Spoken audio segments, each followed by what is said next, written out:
I bring you now to a tale of the failures of socialized medicine. But more importantly, it's proof about everything I've been saying as to why universal healthcare doesn't work, but more importantly, why sometimes you will just not be able to get life-saving medication. It's a sad story. I would love to guarantee that everybody afflicted by any ailment was cured.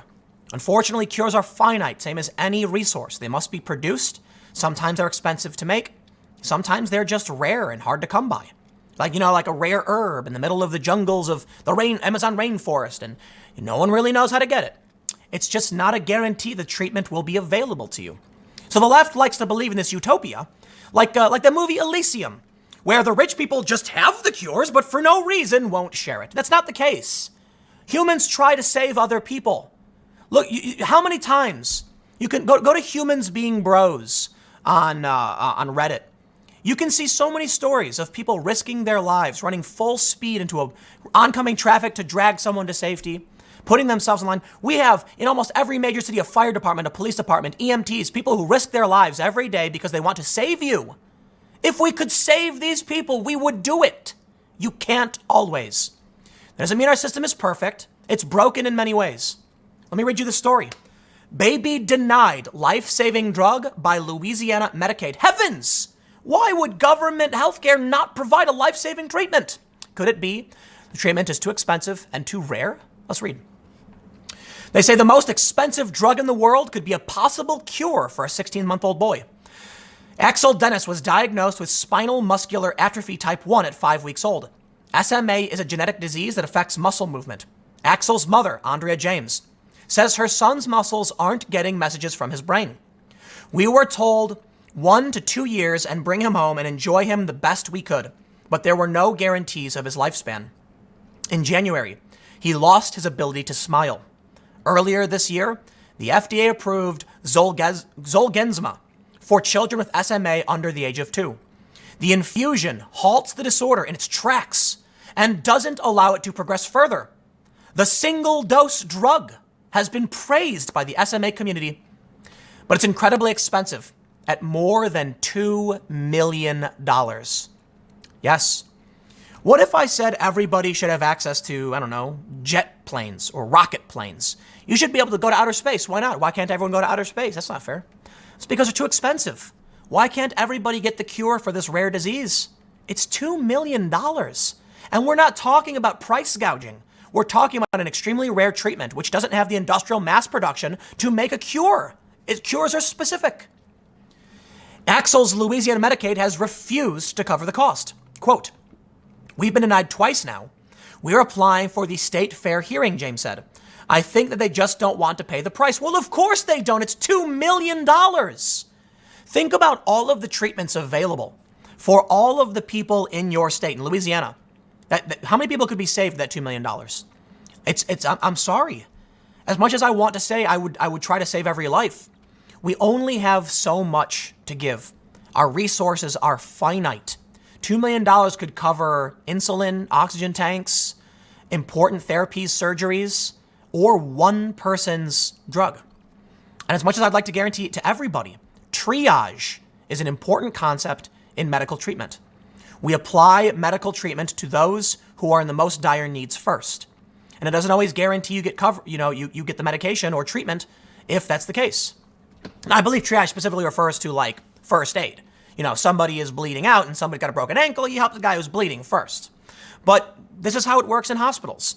If you come in and you're going to die, they'll rush you in to try and save your life. And if you broke your arm, they're going to say you're going to be sitting for a couple hours before a doctor can see you. It's the way it is. So in this case, the sad truth about universal healthcare is that you will face essentially, I'm going to be hyperbolic, but a government death panel. I kid you not. Now, this child was presented to the government and they said, we have a cure, we can cure it. And they said, we're not paying that. You will just have to die. In his treatment denial letter, it says Axel doesn't meet certain criteria to receive the dose. James says it's because he has a trach tube, which is used to help expand Axel's lungs.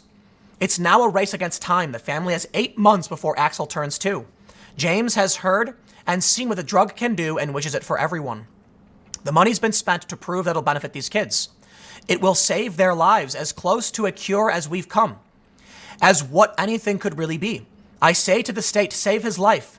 Give him a chance to walk. Give him a chance to earn his smile back.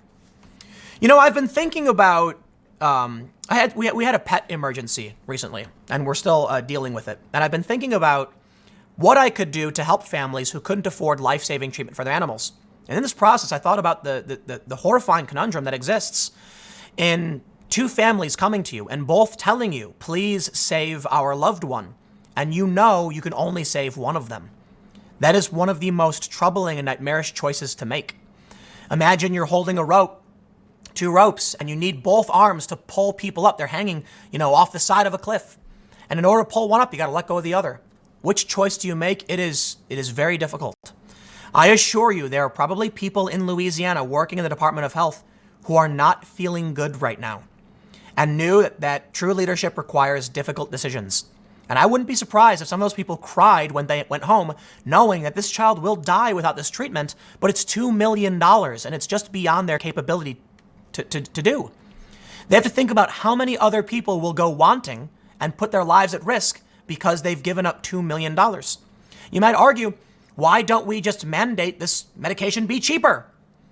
We don't know what it costs to make this. How many people are required? How much time and energy to synthesize a specific cure for a genetic disease? Two on Your Side reached out, which is the news outlet, reached out to the Louisiana Department of Health regarding Axel's denial. LDH says its heart goes out to parents who learn their child has a life-threatening disease, such as spinal muscular atrophy, or SMA.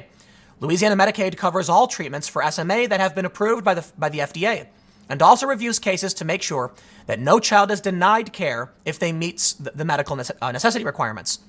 For the newest treatment, Zolgensma, the FDA developed a guideline to make sure the treatment is only used in children where it will be safe and effective. LDH says in this situation, its medical professionals have extensively reviewed the case using the guidelines. It says the Child's Healthy Louisiana Plan has contacted the parents and informed them of whether this treatment would be safe and effective for their child based on those guidelines. While Axel's family fights for his life, he continues his treatment with Spinraza. Spinraza, approved by the FDA in 2016, is given every 4 months through spinal injections. Each time, Axel must go under anesthesia to receive the treatment. It can often be incredibly traumatizing. James and the rest of Axel's family are hoping someone will listen and get him the best treatment available. A GoFundMe has been set up for Axel here. To learn more about Axel and SMA, visit the Facebook page. I gotta admit, this story is breaking my heart. It nearly brings me to tears. I know that there are certain treatments that won't even have a new revolutionary treatment, that there are certain people who are just condemned to die. And it is with this emotional pain that we fight every day for cures to make sure that people can survive, that people with the rarest of genetic disorders, who 100 years ago, there would just be no cure, that 100 years ago, 150 years ago, people with diabetes were condemned to die. And we invented a cure. We've brought those prices down, and shame on the companies that would price gouge insulin. But there's also a sad reality. We cannot, and we will not always produce a cure for every ailment. And so we will be plagued by stories of children who are within arm's reach of a cure they just can't get. And it brings me no joy to share that reality with people. It reminds me of that movie with Ricky Gervais, The Invention of Lying, where he's sitting there with his mother as she dies, and he makes up the idea of heaven and religion because he didn't want her to be scared. And that's what I feel we have when it comes to these pipe dreams of universal healthcare that will save everyone's. It's just a utopian ideal. The idea that we can create a paradise where our loved ones just won't die, that we can save every life, is just not reality. And we need adults in the room to say, I know it hurts, and you're going to lose someone you love. But the sad truth is there was no way to fix this other than improving our technology and fighting every day to discover new cures and better understand the human body. The solution is not to implement massive, wide-reaching taxes because you think money is going to be the cure. The reality is there are people at universities every day desperately trying to develop cures, using every ounce of their body, working hour after hour with no sleep, trying to find these cures. No amount of money is going to change that. These people are working as hard as they can. Now, we can allocate resources away from nonsense like foreign war. And that's been my position, that if we took those trillions and push those resources towards developing cures, then we actually would save these children, the lives of these children. But think back to 100 plus years ago, when someone was telling you the same story.